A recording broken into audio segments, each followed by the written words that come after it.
So I've been collecting video games for about 30 years now, and I have about 1,600 video games in my collection, and then almost 1,000 more that are digital.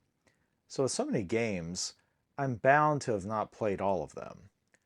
More specifically, there are a lot of the games out there that are considered some of the best games ever made that I just simply have never played. In this video, I'm going to go through with you the 12 best video games out there I just never experienced. That sounds interesting to you? Let's check it out. Okay, so I'm going to go chronologically here on this list, or my best guess at chronologically. I didn't look it up on the internet of the years in which these came, so I just kind of pieced it together. So first up on the list, Final Fantasy VI. Now this is a game that came out, I believe, on the Super Nintendo or the Super Famicom back in the day, and it's got that 16-bit graphical style to it.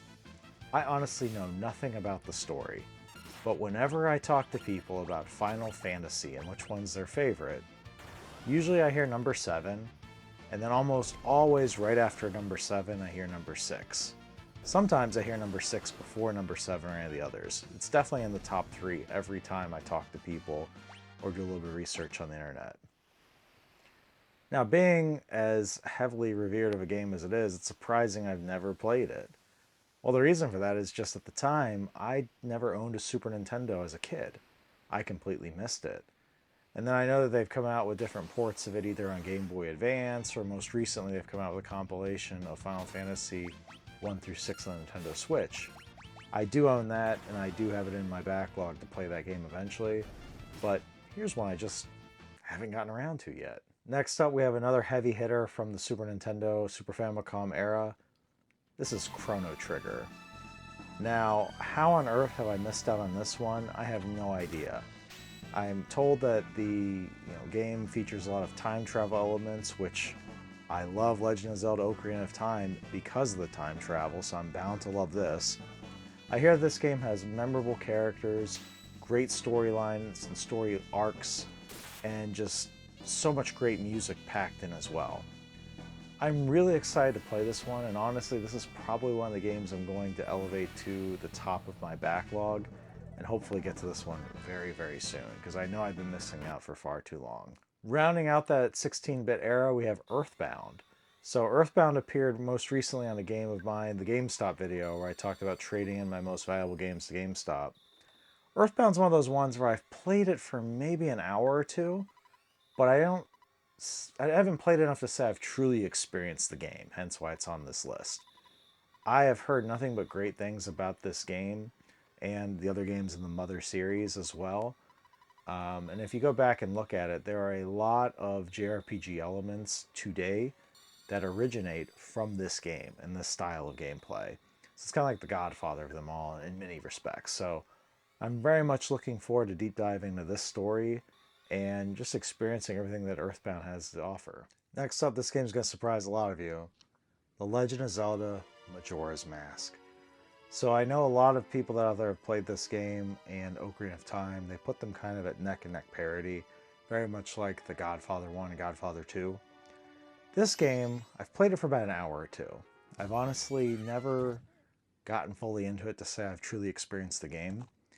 And the reason behind that is because the whole time element, having a certain amount of time each day, 3 days before the moon crashes into Earth, it stresses me out.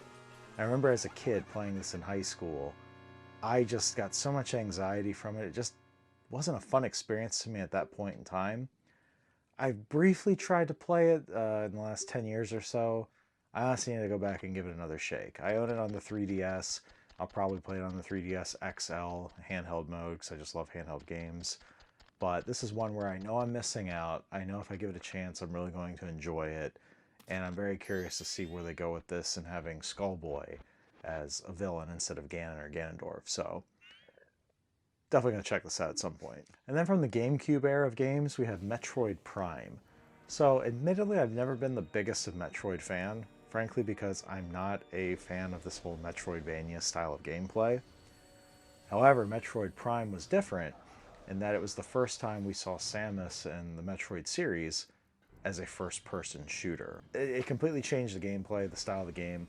I know they've remade this on the Nintendo Switch in the last few years.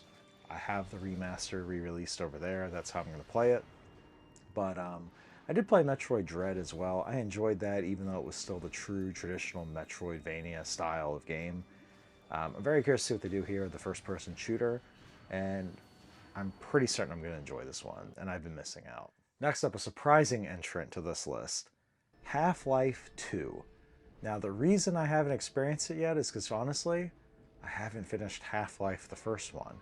I've been playing it on my Steam Deck. I'm not doing any strategy guides or, user help or anything like that. I don't think you need to, honestly, with that game, but I kind of got stuck in one spot. And it's not too hard to get unstuck.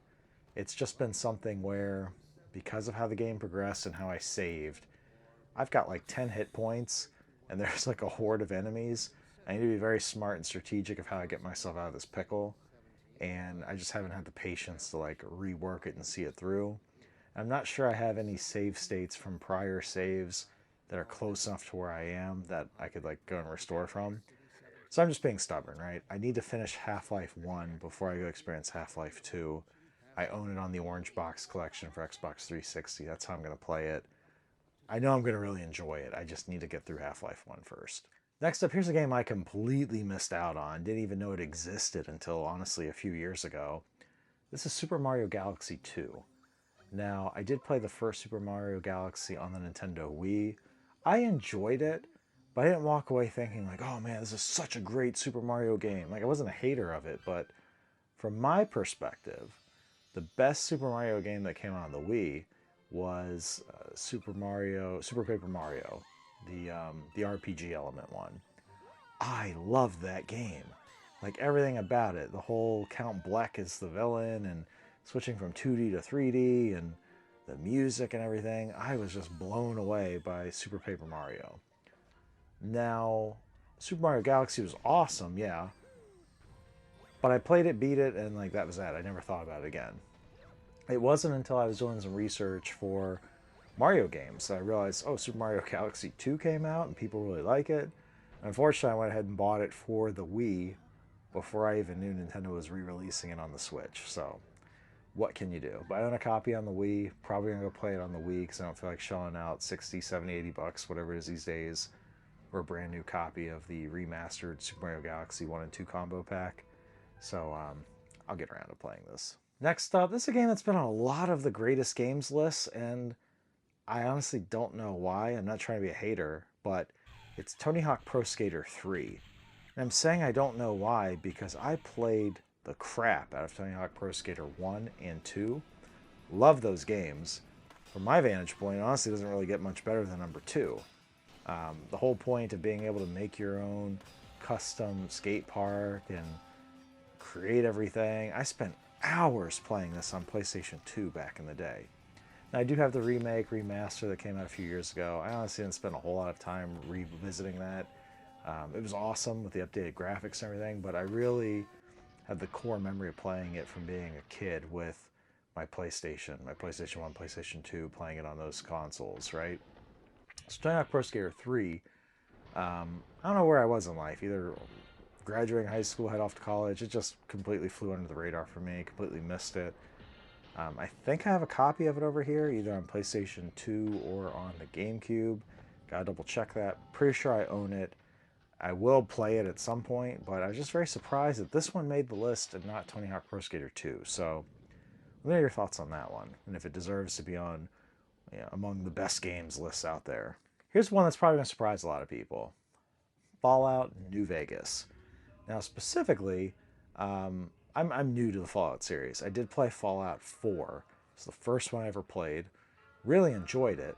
But I've never played 3, never played 2, never played 1, never played New Vegas.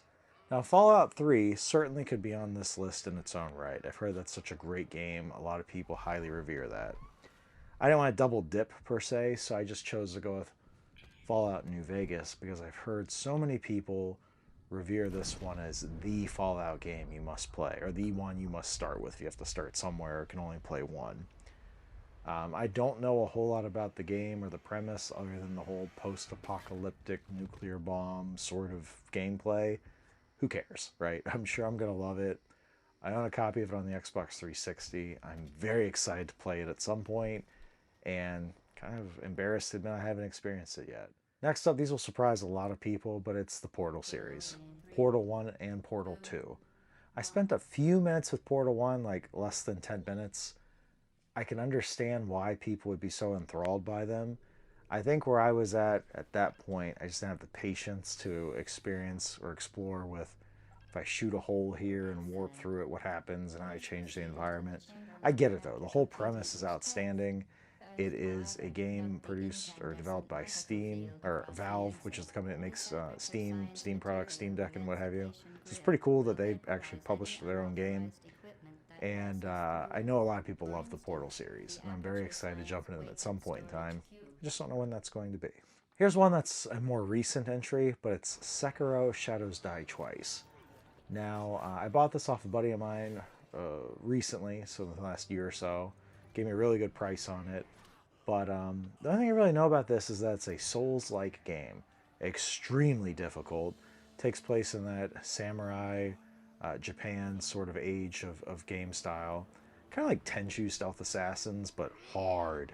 So I've heard that this is the game that causes people to like rage quit. And I've read these stories about people who are throwing their controller, breaking their controller, breaking their thumbstick trying to beat a certain part of the game. I don't know, but I know there's all sorts of people out there who swear by this game, love the difficulty level of it, the unforgiving nature of it, and how you have to get good to actually move up and beat the game. So I'm interested in playing this at some point. I just have to make sure I have enough patience to go through it and get good. And lastly, this is a new arrival. It came on the scene in the last year and a half or so. This is Clair Obscure Expedition 33. Now, I know this has been a Game of the Year contender. RNG Gamer, who's a YouTuber that I follow, put out a video about this where he called this a 10 out of 10 game. He said it's one of the best games he's played. If not ever, it is neck and neck tied with the greatest game he's ever played. And that, coming from him, that's a big statement. So I don't know a whole lot about this game. I just know that it's come out recently. It was extremely popular, especially when it was on Xbox Game Pass for free. I completely missed out over there. I think I was too judgmental on the name. I'm like, oh, what's Clair Obscure? It's a silly name. I'm not going to play this. Stupid me. I'm watching Amazon wishlist. I'm going to get it on PlayStation 5. It goes on sale around $30 every so often if it's not there right now. Next time it hits that sweet spot, I'm pulling the trigger. I'm getting that. I am playing that game. I'm going to enjoy it. I know, especially since RNG talks so highly about it. Well, there you are. Those are the 12 games that are considered among the best that I have not played. I'm curious to know from this list which game you think I should elevate to the top of the backlog and play first among all of these great games. Now, I'd also ask you to tell me where some other best games I might have missed out on, but the problem with that question is you don't know what I've played or not played. So I just want you to know I did field a lot of different sources that comprise lists of greatest games of all time. I asked some friends, you phone a friend, like the Who Wants to Be a Millionaire reference there. I put a lot of time and thought into compiling this list. So among these 12, please let me know which one you think is the best and which one I should elevate to the top. But as always, I want to thank you so much for watching. Thanks for subscribing. We'll catch you next time.